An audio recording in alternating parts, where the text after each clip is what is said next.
Now, no boxing fan is happier than I am about the fact that the Usyk Fury Undisputed Unification at heavyweight has been signed. However, in the interests of accuracy, I do have to pull up Frank Warren on something he's been saying over the past week or so. He claims that Usyk Fury is one of the quickest unifications ever put together. Now, Frank Warren can't be talking about unifications that are not undisputed. So let's just say 2-belt unifications. He can't be talking about that because there have been 2-belt unifications that have taken place this year much faster than Usyk Fury. And that's been the case going back many, many decades. Loads of 2-belt unifications in every division that have taken place much faster than this. So presumably he's talking about undisputed unifications. Now, he can't be talking about undisputed unifications outside the heavyweight division because, again, there have been loads of undisputed unifications outside the heavyweight division that have happened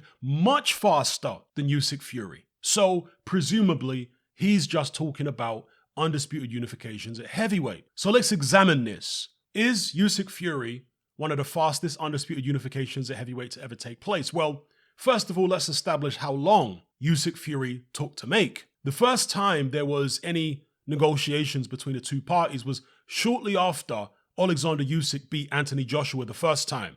That was in September of 2021, and negotiations started a month or so after that. So let's call it October 2021. That's the first time that Team Usyk and Team Fury started to negotiate about undisputed. Now, the fight didn't happen then because Tyson Fury demanded a tune-up, and that obviously threw everything out of whack because Anthony Joshua had initially agreed a step-aside fee on the proviso that he got to face the winner of Usyk Fury in his next fight. When Tyson Fury demanded a tune-up, all of a sudden that meant that Anthony Joshua would have had to wait a lot longer, and therefore he wanted more money, which is perfectly reasonable. Okay, so Fury was the reason that it didn't happen then, but that was the start of the attempt to make this fight, late 2021. So here we are in late 2023, the fight is signed. So you're talking about 2 years. Okay, the fight hasn't happened yet. We're talking about February before it actually happens. By then it will be well over 2 years since the first point of contact between the two teams. So let's have a look at some undisputed examples in the past. There haven't been that many. Jimmy Ellis was WBA World Heavyweight Champion. He became WBA World Heavyweight Champion in April of '68. He fought Joe Frazier in an undisputed unification in February of 1970. So that's 2 months shy of 2 years. But again, that's when the fight took place. That's not when the fight was made. The fight was made several months prior to February 1970. You can knock off at least 3 months, probably longer than that. So realistically, the fight between Jimmy Ellis and Joe Frazier, the undisputed fight, was, let's say, 18 months in the making, tops, because we don't know for certain that there was any opportunity to make the undisputed fight immediately after he fought Jerry Quarry or Floyd Patterson. All right, so let's just call it 18 months. That's how long it took to make. Fast forward to the 1980s.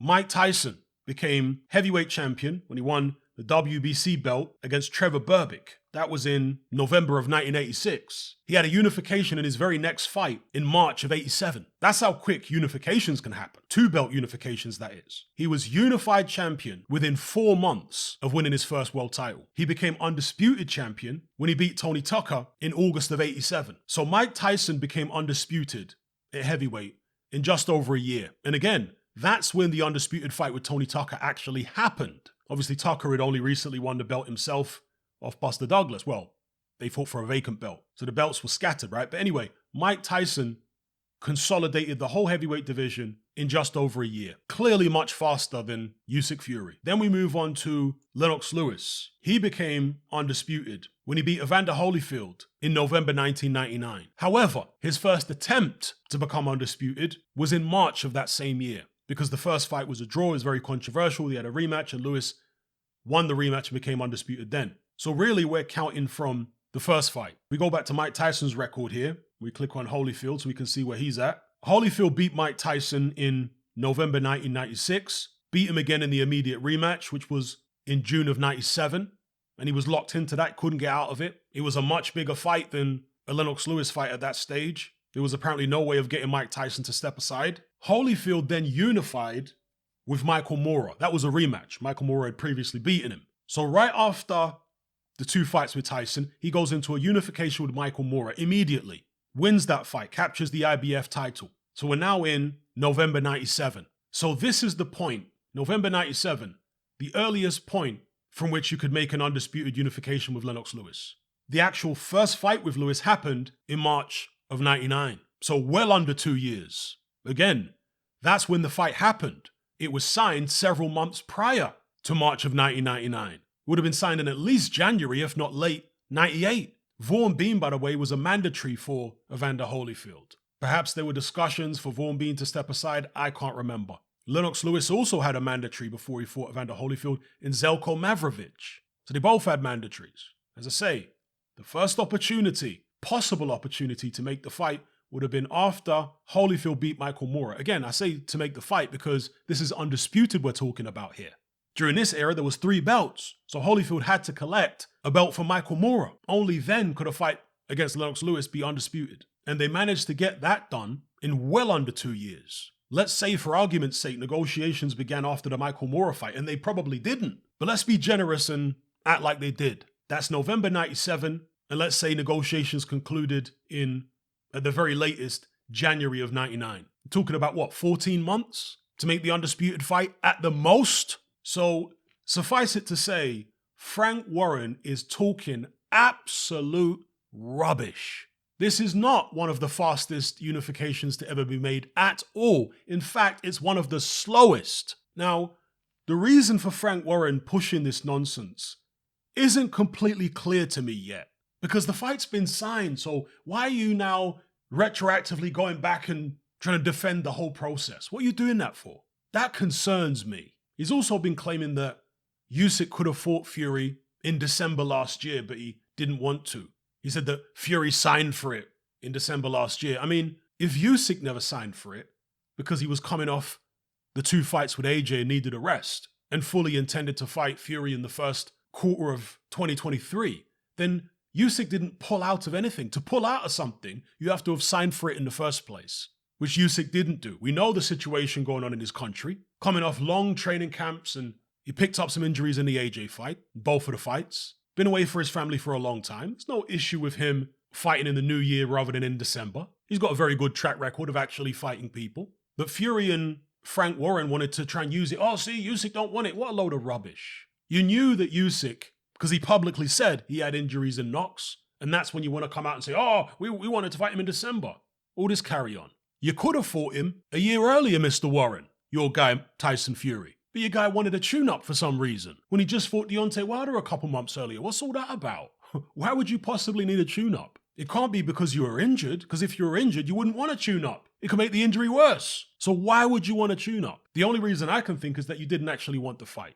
Tyson didn't want the fight at that time. You were trying to kick the can down the road. In any event, the fight is signed now. I'm happy about it. But the fact that Frank Warren is bringing up all this stuff, oh, it's the fastest unification ever signed, and this concerns me because I can't quite figure out why he's doing it. Is he, God forbid, laying the groundwork for this fight to get cancelled again? Because we know that Alexander Usyk has got the IBF breathing down his neck. They've been breathing down his neck for a long time. They just stripped Terence Crawford of a belt at welterweight for failing to fight Jerome Ennis. They've been extremely patient with Alexander Usyk up to this point, but their patience is going to run out at some stage. I hope we're not going to get a repeat of Team Fury running down the clock, hoping that the IBF put pressure on Usyk to take on Hrgovic first. That's what we don't want.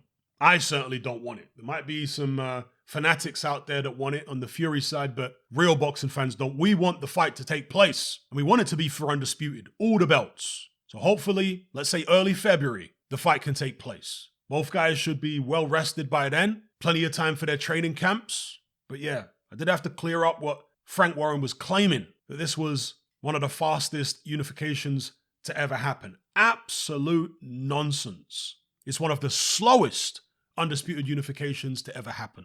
Anyway, I'll leave it there. Are you sick and tired of the mainstream mindset? Does the dogmatic conformity and pathological ignorance have you tearing your hair out in frustration? Then don't be alone. Come and join our brotherhood on Patreon. We stand as a beacon of reason against an army of insanity. You'll gain access to my weekly topical podcast, where we take more deep dives than Jacques Cousteau on an endless variety of subjects.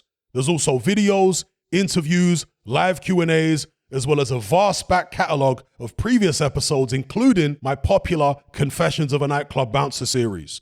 You can listen via the Patreon app or download in high-quality MP3. Connect with myself and hundreds of other members in our Element chat group. There's no contract, no commitment, you can cancel at any time, and it's cheaper than a Mickey D's McMuffin. Just head to my Patreon page via the link below this video and select the tier called the Brotherhood of Reason. I'll see you over there.